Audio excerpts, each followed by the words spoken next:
the gospel comes alive in a Manila community as women struggle to protect their homes and nurture their families.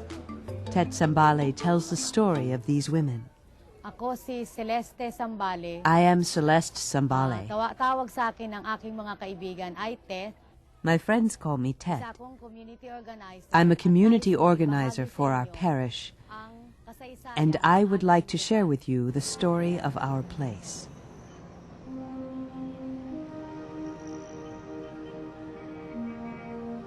Our neighborhood is called Dakota, which belongs to the Malate district of Manila. Here, more than 300 families occupy a space about the size of 3 football fields.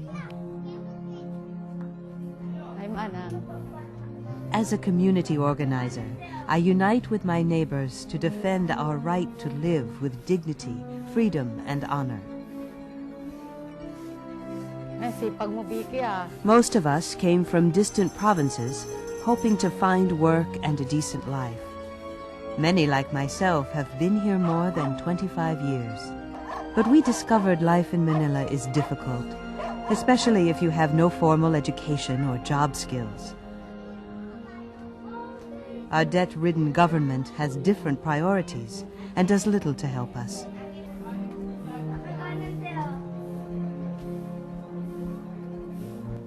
Still, we do our best to better our lives and our community. I belong to the Malate Church, and together with its pastoral coordinators, we work hard to build programs that encourage prayer and action. Our preschool program is one of our community projects.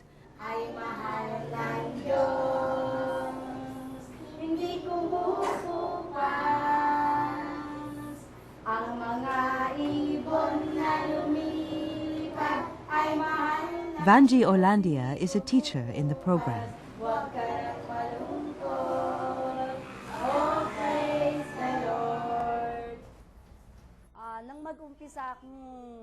I became active in our preschool program because of my concern for our children and because of my involvement in our Bible reflection group.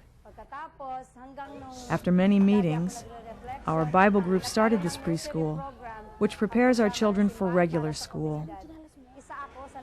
I was delighted when the group chose me to be a teacher.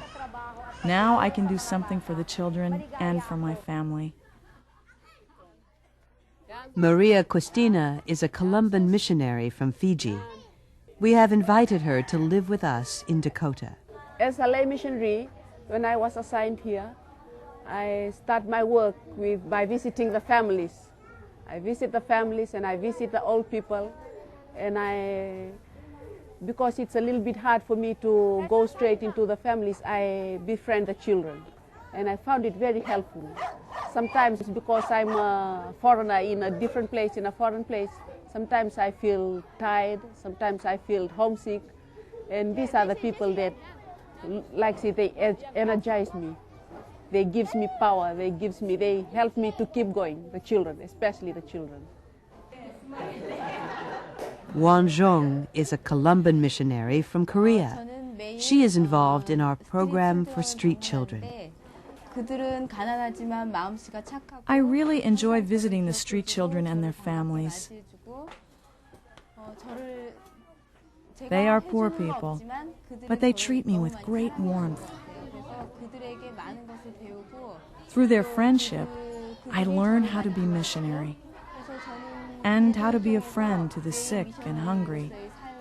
They are always happy to see me and to give me a big hello, even though I have nothing material to give them.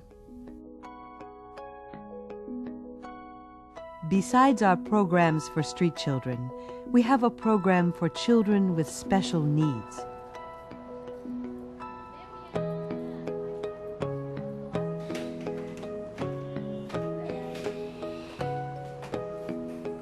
In partnership with our basic Christian communities, we established this clinic.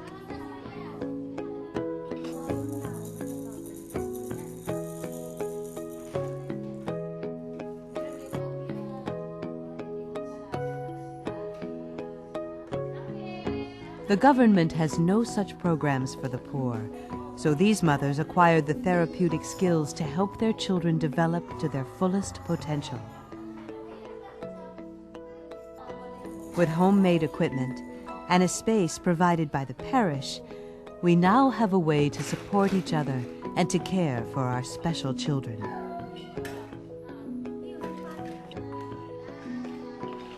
Sometimes, people hide children if they have mental or physical difficulties.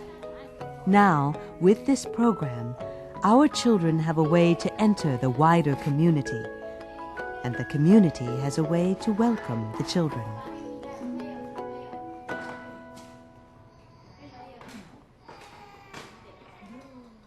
Our program for special children has enabled them to go beyond the confines of Dakota.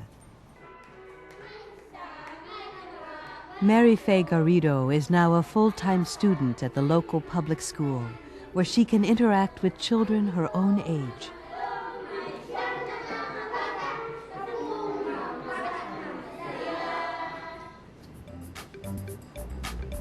We are creating ways to help adults as well.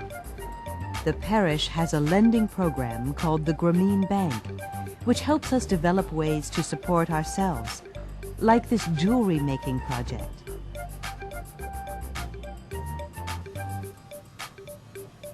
Each group promises never to do anything that adversely affects other people and the environment. The members of the jewelry-making group belong to the Muslim community of Dakota. They, like many of their Christian neighbors, came to Manila to escape the violence and poverty of war-torn areas in the South. When they gather for prayer, they remember their relatives and friends who live in these tense areas. Whenever we pray, we are mindful of our own danger. Here in Dakota, we live under the constant threat of eviction. We do a mass in the area once a month. Every area has its mass. It's a small affair, but it is symbolic of what goes on.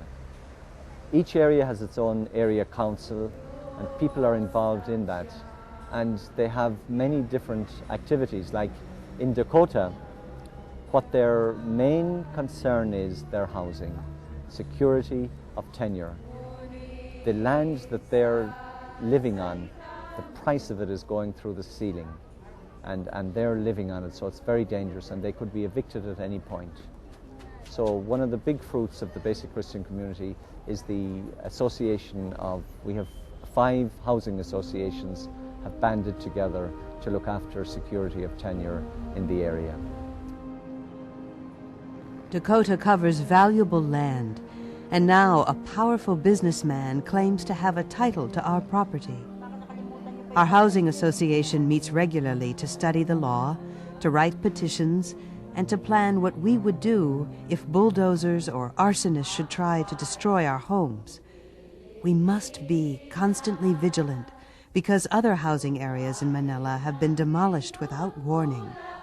Even though we have a court decision on our side, we know that powerful people can influence the law and the government.